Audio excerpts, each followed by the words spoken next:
Good morning, good evening, good afternoon, good night, whatever time of day this video finds you. It's your boy Jay. We're still taking down the decorations from Dream Spell, but oh my god, they just dumped a bunch of info on us about title update 4 that is coming December 16th. So we already have a date, but we're gonna go over a series of tweets that came out earlier this morning that give us details about what we can expect in title update 4. So I'm gonna shrink myself down, get myself out the way, so that I'm not covering up any text. I'll be this big so you can still see me in the corner as we read through this and talk about this and discuss this. So yeah, links will be in the description down below if you guys want to check these tweets out for yourself, but we're gonna read through them together, so let's get into it. So boom, this morning, let me see, hold on. November 12th, 10:01 a.m. and it's 1:18 p.m. So this is a couple hours old, but here we go. Boom, title update 4 info 1, and I think there's 5 tweets that we're gonna go over just to kind of help you guys get an idea of how far we are through talking through all of this. You know what I'm saying? So boom, let's get into it. It's time for a recap of the additional information about title update 4 releasing December 16th that was unveiled recently at the Monster Hunter Festa 2025 Paris event. Now, this is December 16th. It may actually be, let me look at the calendar real quick. It may actually be, it may actually end up being December 15th for those of us in the US, because remember, we're last on the whole time zone thing, so it may actually be December 15th for us, but we'll see. Get ready for title update 4 featuring the addition of the Elder Dragon Gogmazios. Let's go. HR 100 plus, fire weapon mechanic, dragon element weakness. Okay, so they're going to talk about this here in a second, but I'm going to come back to this. The oil covering Gogmazios' body can be softened with fire attacks, making it easier to land hits, exposing its weakness to dragon element. Okay, so let's see. Let's get it up to HR 100. So this is telling you what to prep for, right? Like, bring fire weapons, bring dragon element weapons. It's telling you what monsters to kind of hunt, right? Or go Artian with it. You see the idea. Now, the way this is phrased, right? The oil covering Gogmazios' body can be softened with fire attacks, making it easier to land hits, exposing the weakness to dragon element. Now, upon hearing this, I heard Gaijin kind of go over this in the Third Fleet podcast episode 95. Yes, 95.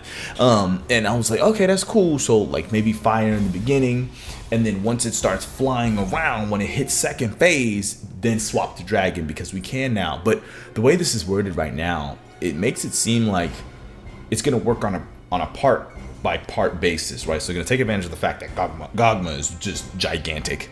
And let's say you hit the wing arm with fire, and then maybe a part break happens. After the part break, switch to dragon and now hit that part to do greater damage, right? Rather than it's a big huge phase change, right? It's not so much like an Alatreon, right, where it's fire, then it goes dragon, then an Eschaton, then it goes ice. That's a big huge phase change, and it's very obvious when a weapon switch, if you could back then, would happen. This seems a bit more dynamic. This seems like, okay, is the leg broken yet? No, stick with my fire weapon. Is the leg broken yet? Yes, switch to dragon. Or so maybe as a team, you guys need to, everyone kind of sticks with fire, work on breaking every part, then once every part is broken, switch to dragon. Or you decide amongst yourselves before you get out there and hunt, hey bro, I'm gonna stick to fire the whole time, and I'm gonna be roaming around the monster busting the part so that the dragon can hit. But we got a couple DB users in the back fully spec'd out to dragon. Then you start making your call outs hey bro, just broke the back legs. Then your dragon DBs, who, if that's what they prefer to play the whole time, is just gonna stick to the back legs and because you, the fire weapon user, broke down the leg first for them, and then your job is to roam around the monster breaking everything. And then once everything's broken, you swap to dragon. That's the kind of strategies that maybe will be coming out of this type of hunt in the way that it's worded here, right? It makes it seem less like and I just recently hunted Gogmazios in 4U. I tried to solo it, I timed out, wow. But there's a part in the fight where there's a big phase change, and he's like, oh, okay, I'm mad, you beat my ass halfway, and then he starts flying, and the tar is more explosive. I was thinking that's what's gonna happen, and then while he's flying around and you're like avoiding all the explosions and crap that happens, that's when you switch to dragon. But this makes it seem a little different than that. I'm excited though. I'm excited to see. All right, let's move on to the next tweet. Title update 2 Info 4, as well as the new monster Gogmazios, we're also adding a new weapon related to endgame features. Let's show more. Hold on, did I show more up here? Okay, good, I did show more up here. Related to endgame features, materials obtained from Gogmazios can be used with Artian weapons of rarity 8 to create new, stronger Artian weapons that have one set bonus skill and one group skill chosen at random. They will retain their existing reinforcement bonuses. Okay, so Artian is going to be, I guess, the way you can get 3 different set bonuses if you're using 2-piece set bonuses. For example, burst boost, let's see, maybe bubble blight. No, that's not a good example. Burst boost, what's the Fulgur Anjanath one that gives you extra stamina, and then maybe Gogmazios Tyranny as well, right? Since all 3 of these require 2 pieces of armor to unlock the skill, you can now do 3 because your Artian weapon can now have a set bonus skill. They'll roll at random, so we're gonna be doing a lot of hunting and a lot of rolling and a lot of RNG. And 1 group skill. Wow. Okay, so maybe you could even get guts, and now you don't have to carry 3 pieces of arch-tempered armor. Now you can get guts via your weapon, and then bring 2-piece set bonuses as well. That's crazy. I wonder that this has me thinking, like, damn, what are the possibilities? This seems like, okay, this could increase, I mean, kind of increase but also decrease build diversity, because now Artian weapons having a whole set bonus skill and a group skill, it doesn't say or, it says and. Damn, that's a lot. Like, Artians just, like, they were already like the best weapons in the game if you get your perfect roll, but now they are so much stronger because they can have a set bonus skill and a group bonus skill.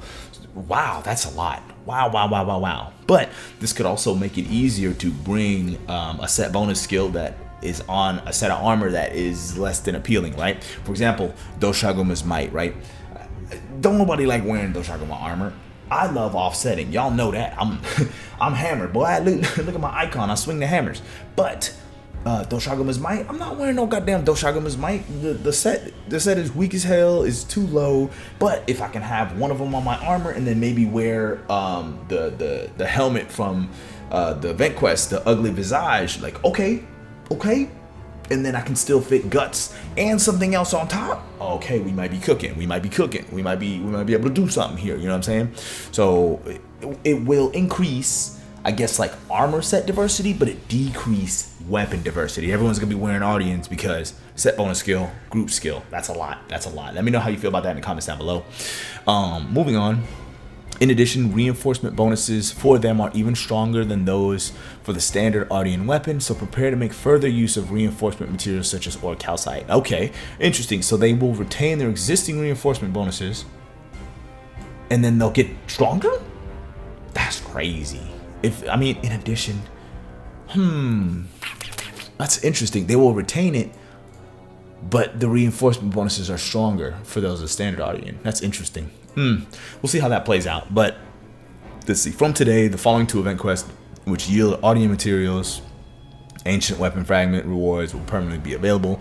Kingdom Faraway Sky and Masterclass Claws. I did see those last night on stream. I was like, oh, okay, these are all the events. I was like, there's a lot of events in here, but okay, cool. In preparation for TU4, be sure to forge and upgrade your Artian weapons, which I did mention in the video I made last week. I was like, they've been telling us make Artian weapons. I was like, I think the Artians are gonna get buffed, and here we are. Artians getting buffed. Subscribe down below. I do my best not to steer y'all wrong. You know what I'm saying? Hey, if you was on the up and up with your boy, you would already kind of know. Like, damn, Jay did say get Artian parts. Maybe start doing some 8 stars so you can do the Artian grind if you haven't already. Come on now. Anyway, moving on. There's a couple more victory laps I'm gonna take here, so just bear with me, okay? Moving on. TU4 Info 3. So, to help you face the high attack power of Gogmazios, we're also adding a new way to upgrade your armor even further through a process called Transcending. You can make your armor even stronger than before after reaching HR 100. Transcending raises the limits imposed on armor sphere upgrades and also enhances the decoration slots on armor of rarity 5 and 6, supporting their viability in late and endgame content. In TU4, we're also making armor spheres easier to obtain, thank God. But in the meantime, you can gather them through 7-star plus investigations and event quests, which, hey, I told y'all while Dreamspell was up, do your goddamn dailies and get the free armor spheres, okay? Just do them. Just do your dailies, because I'm having trouble having enough armor spheres. And look at this. Look at here. Look at here. We're going to be able to spend them in this transcending process. Let's go down and look at the example they give us. So we got the Kutku helmet here. So this appears to be the regular like Kutku helmet. This is what it usually looks like. But when you transcend it, which I'm not seeing what the cost of transcending it is, but apparently these are going to be the transcendent slots. So it goes all the way up to level 28 now instead of capping at 20. And then look at these slots. Look at how much more juicy this slots get. So it used to be a 2 and a 1, pretty decent. Now it's a 3, a 2, and a 1. That's a big jump. That's a big jump. And the armor set that immediately comes to mind is, once again, burst boost comes up. Ebony Odogaron, right? I think it's rarity 6, right? This is a rarity 5. I think Ebony Odogaron is this color. It's rarity 6. So you can transcend 2 Ebony Odogaron pieces, get burst boost, and have more slots on that joint. And they recently buffed the burst boost bonus in title update 2, was it? I think. No, it might be 3. It might be at the beginning of title update 3. No, it was title update 2. I think title update 2.5 they buffed burst boost, so it was already looking, well worth it. Now even the armor pieces that you're wearing are gonna have more defense and more slots. You're gonna be able to fit more skills. Hey, burst boost just might be the move. Transcend them pieces. You know what I'm saying? So yeah, once again, it's looking like armor set diversity is gonna go through the roof. I'm loving that. I do like that. And it says you can only do it on rarity 5 and 6. So rarity 7 and 8, you're already strong enough. So it's not like we're just gonna be transcending our arch tempered gear because that's rarity 8 stuff. Or I think even Mizutsune is rarity 7. So you can't even buff the Mizutsune pieces, even though they just buffed Bubble Blight and how it works, and now you can do it with 2 pieces and Slick Blade and blah blah blah blah blah blah blah. So, but you can't transcend those pieces because they're already high enough, I think. So I like it. You gotta pick and choose. Make me decide. And once again, the Doshiguma armor, right? I can transcend some of that Doshiguma armor maybe and get more slots. So now I can do my offset build and feel like, oh yeah, I'm up to snuff, rather than like, why would I even build for this if the Doshiguma pieces are the only way to buff my offset attacks, but like the arch tempered armors with guts is way better. So I'm just not even going to play that way in the first place. You see what I'm saying? So I'm liking this direction they're going with this. So this is very interesting. I wonder how much, what it doesn't tell me is how much does it cost to get here, to transcend it? Like how many armor spheres does it take? Because through a process called Transcending raises limits on imposed armor sphere upgrade. Yeah, it doesn't tell us what is the cost for this. Is this a GOG piece that you got to use to get Transcending, or do you dump a bunch of armor spheres to unlock the Transcendent, and then you got to spend even more armor spheres on top to get to the defense 28, right? Because that's 8 more levels. So I'm wondering if that's why they're like, all right, let's give you a couple of event quests so you can get the damn armor spheres you need to transcend and buff your defense all the way up to where you need to go. Don't know. But let's see. Let's move on. Title update info 4. We'll be increasing the amount of smelting points gained from some of the monster parts that have not previously been widely used for our calcite and armor sphere smelting. Additionally, we'll be implementing the following measure to make armor spheres easier to obtain for players. Permanent event quests for gathering heavy armor spheres, thank God, and increase the amount of armor spheres you gain from limited bounties, thank God. Okay, so check this out. I made that video talking about why I'm excited for Dreamspell, and I was like, yeah, I'm gonna get armor spheres, and people were like, just go smell your parts, and I was like, man, the economy for that still isn't where I'd like it to be, and the proof is in the pudding. I wasn't just talking out the side of my neck. they're going to be increasing the points that you get from the monster parts when you smelt. So here's the thing. If you're reading all this and you're like, damn, I got no armor spheres, bro, let me just go ahead and smelt all my extra monster parts. Hold on. They're buffing it. So just wait until TU4 comes out, then dump all your mats in so you can get more for the same amount of materials. You feel me? So yeah, just keep doing the 9-star investigations to get a bunch of armor spheres like they're saying right here, right? And I mean, these quests are they aight because they're not giving you the big ones, the red joints that I like, right? They'll give you the purple ones, but I want the red ones. The red ones are really what I want.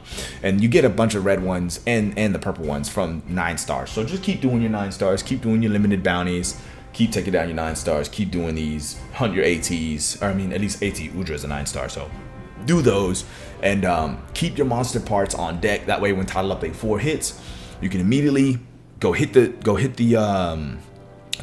smelt guys in Azuz and get a bunch of armor spheres and or calcite for any Artian that you need. You know what I mean? So any Artians that you may still need to participate in the new Artian system that we already talked about earlier. So yeah, hold on to your monster parts.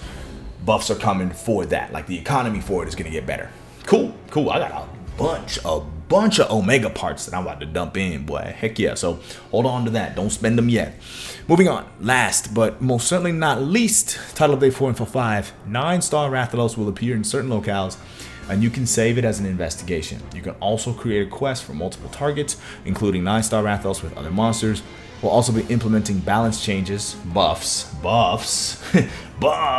for some weapon types in Title Update 4. More details on these adjustments coming soon. Stay tuned for more information on other Title Update 4 details in the near future. Cool. Weapon buffs are coming. Sick. All right. What comes to mind when it comes to weapon buffs? Maybe ranged, bow, charge blade. Maybe you need some tweaking. Lance. Jesus Christ. Give the lance something. Because I got in my head, I was like, man, I want to make a video about the lance and how I'm feeling about it, because I've been using it a bit more. I've been tanking, through some Savage Omegas, and I'm like, lance kind of leaves something to be desired. But let's see what they do as far as these buffs go. They're going to be announcing them later, because we don't even have a video or a trailer for this yet. You know what I'm saying? Like another one. We got the teaser, right, where you see him come out and you see him do the thing when he's like, right, and everyone's like, oh, Gog. Cool, that's cool. And then now we have this, a bunch of text about it. I want to see video. I want to see maybe a little bit of footage of a hunt going on, and maybe even some footage of some transcending happen. Maybe show us one roll of not the transcending, but the Artian thing where you get the random. Where is it? Oh dang, I scrolled up fast as hell. Where you get show us a set bonus skill and a group bonus skill showing up at random. Show one of those in a trailer, right? And then of course they're gonna show what the festival for Title Update 4 is gonna be. They're gonna show some event quest stuff. You know what I'm saying? That trailer has not come out yet. We're getting a wall of text first. So yeah, this is exciting though. This is exciting to see. Oh, okay, a lot of this stuff is no longer a question mark anymore. They're just coming out and say it the day after Dreamspell is over. They're like, I bet here all this info. So yeah, let me know how you're feeling about all this info right here, right now. Let me know what weapons do you think deserve some buffs. Talk to me about them in the comment section down below. Yeah, I'm looking forward to replying to a whole lot of you guys' comments. I'm getting to this size now where it's like I don't know if I can keep up as well and say every single comment I'll reply to. I'm doing my best, guys, but we're getting to a point where yo, this is a little bit too much, But it's a bittersweet problem. I do love talking to you guys. I don't really have comments that end up in hell because you guys are so good and you guys tend to stick to the topic at hand. And most of you are really smart. Most of you actually watch the video and have decent listening comprehension and contribute to the conversation at hand. But some, I don't know, some of y'all just, I was like, bro, I said this in the video already. Did you watch it or okay? Anyway, that is enough yapping. Let me know how you feel about these changes. What are you the most excited for? What are you least excited for? Hit me in the comment section down below. And as always, people, happy hunting. Peace.